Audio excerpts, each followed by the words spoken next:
सही जमीन चुनना टमाटर की सफल क्रॉप का सबसे पहला सीक्रेट है। टमाटर धूप पसंद करने वाला पौधा है, इसलिए आपको ऐसा खेत चुनना होगा जहां हर दिन कम से कम 6 से 8 घंटे सीधी धूप आती हो। अच्छी ड्रेनेज भी उतनी ही जरूरी है। पानी जमा होने वाली मिट्टी से जड़ों में सड़न हो सकती है और दूसरी खतरनाक बीमारियां हो सकती हैं जो आपके पौधों को जल्दी खराब कर देंगी। इसलिए ऐसी नीची जगहों से बचें जहां बारिश के बाद पानी जमा हो जाता है। आइडियल मिट्टी सैंडी लोम होती है जो ऑर्गेनिक मैटर से भरपूर हो। शुरू करने से पहले एक simple soil test, pH level, nutrient content, जिससे आप शुरुआत से ही सही फैसले ले सकते हैं।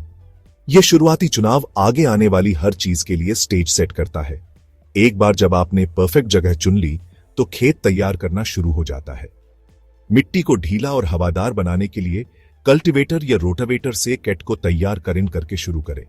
यह गहरी टिलिंग सख्त मिट्टी की परतों को तोड़ने में मदद करती है और जड़ के पेनिट्रेशन को सुधारती है।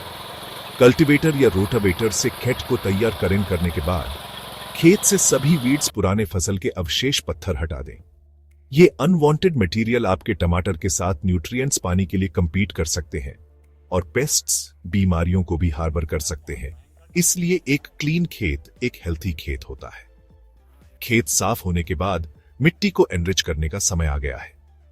प्रति एकड़ लगभग 10 से 12 टन अच्छी तरह से डिकम्पोज्ड फार्मयार्ड मैन्योर कंपोस्ट डालें। यह ऑर्गेनिक मैटर मिट्टी की सॉइल स्ट्रक्चर, फिर लगभग 1 फुट ऊंचे 3 से 4 फुट चौड़े रेस्ड बेड्स बनाएं। रेस्ड बेड्स पौधों की जड़ों के आसपास वाटर लॉगिंग को रोकते हैं, खासकर भारी मानसून में। यह एलिवेटेड प्लांटिंग सरफेस सुनिश्चित करती है कि जड़ों को नमी, ऑक्सीजन दोनों मिले। खेत तैयार करने का अंतिम स्टेप 2 मॉडर्न और हाईली इफेक्टिव टेक्निक्स शामिल करता है। ड्रिप इरिगेशन लाइंस बिछाना, बेड्स को प्लास्टिक मल्च से ढकना। ड्रिप इरिगेशन पाइप्स को हर रेस्ड बेड के सेंटर में रखें।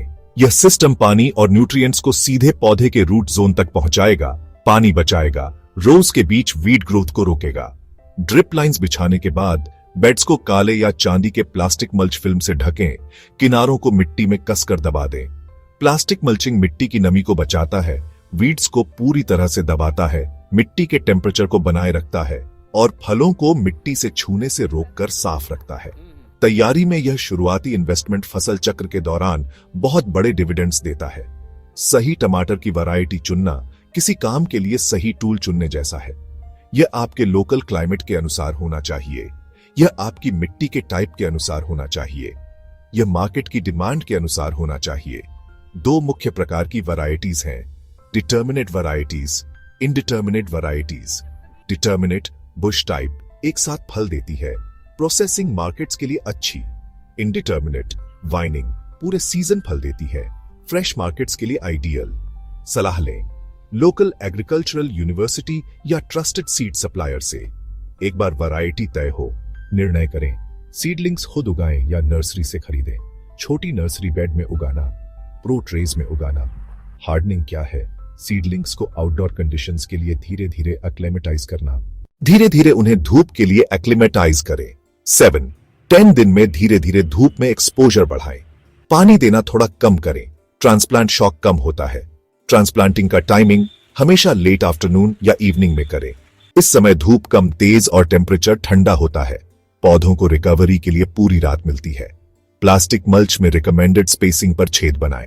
स्पेसिंग आमतौर पर लगभग 45-60 सेंटीमीटर अलग रखें। हर छेद में एक सीडलिंग रखें और रूट बॉल इंटैक्ट रखें। किसी भी एयर पॉकेट्स को हटाने के लिए बेस के चारों ओर मिट्टी कसकर दबाएं। तुरंत ड्रिप सिस्टम के माध्यम से पानी दें। इवनिंग प्लांटिंग एक छोटा लेकिन पावरफुल टेक्निक है जो आपकी क्रॉप को सबसे अच्छी शुरुआत देती है। टमाटर की सफल फसल के लिए पानी और न्यूट्रिएंट्स की लगातार और संतुलित सप्लाई की जरूरत होती है और यहीं पर ड्रिप इरिगेशन सचमुच चमकता है। यह मेथड हर पौधे के बेस पर सीधे जड़ों तक पानी धीरे धीरे पहुंचाता है। इस प्रिसीजन के ट्रेडिशनल फ्लड इरिगेशन पर कई फायदे हैं। यह इवेपोरेशन से पानी की बर्बादी को रोकता है। इसके अलावा क्योंकि पौधों की पत्तियां गीली नहीं होती हैं, फंगल डिजीजेस का रिस्क कम होता है। अर्ली ब्लाइट, लेट ब्लाइट कुंजी नियमित रूप से पानी देना है, लेकिन ओवर वाटरिंग से बचना है। मिट्टी नम होनी चाहिए, सैचुरेटेड नहीं। ड्रिप इरिगेशन सिर्फ पानी के लिए नहीं है, यह आपके पौधों को फीड करने का सबसे एफिशिएंट तरीका भी है। यह टेक्निक जिसे फर्टिगेशन कहा जाता है। इरिगेशन वाटर में वाटर सॉल्युबल फर्टिलाइजर्स को मिलाना शामिल है। फिर वेंचुरी इंजेक्टर का उपयोग करके इस फर्टिलाइजर सॉल्यूशन को धीरे धीरे मेन इरिगेशन लाइन में सक करें। इरिगेशन सिस्टम को पहले 15 से 20 मिनट तक सादे पानी के साथ चलाना सबसे अच्छा है।